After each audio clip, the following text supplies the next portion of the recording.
ఆదిలాబాద్ జిల్లాలో కాంగ్రెస్ పార్టీ చేపట్టిన ఎన్నికల ప్రచార సభ ఫుల్ గా సక్సెస్ అయింది. సభకు జనం భారీగా తరలివచ్చారు. కాంగ్రెస్ మేనిఫెస్టోలోని అంశాలకు ప్రజల నుంచి మంచి స్పందన కనిపించింది. సామాజిక న్యాయం కాంగ్రెస్ తోనే సాధ్యమన్నారు కేంద్ర మంత్రి జయరాం రమేష్. తెలంగాణలో కాంగ్రెస్ పార్టీ అధికారంలోకి రావడం ఖాయమన్నారు.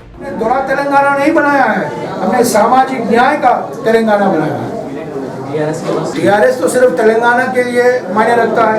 टीआरएस को कोई सीमांध्र से कोई लेना देना नहीं है, इसीलिए धमकी देते रहते हैं। पर मैंने बार बार कहा है कि कांग्रेस पार्टी 2 राज्यों का गठन किया है। కాంగ్రెస్ పార్టీతోనే బంగారు తెలంగాణ సాధ్యమన్నారు పీసీసీ చీఫ్ పొన్నాల లక్ష్మయ్య.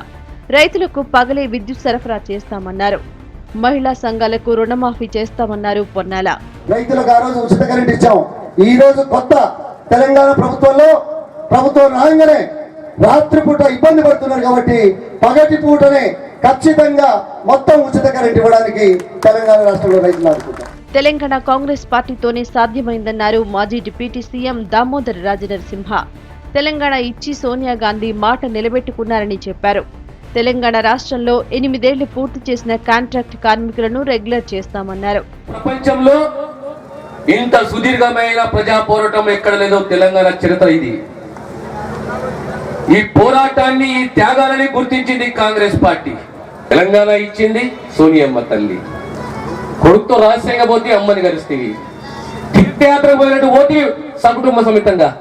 మాట ఇచ్చిన ప్రాణం పోవాలి కానీ మాట తప్పని విషయాన్ని సమన్వయంగా పనిచేస్తున్నారు. తెలంగాణ ఉద్యమంలో పాల్గొన్న ప్రతి ఒక్కరికి పేరు పేరున కృతజ్ఞతలు చెప్పారు కాంగ్రెస్ నేతలు. జనంతో మమేకమవుతూ అందరినీ పలకరిస్తూ నగరంలో భారీ ర్యాలీ నిర్వహించారు.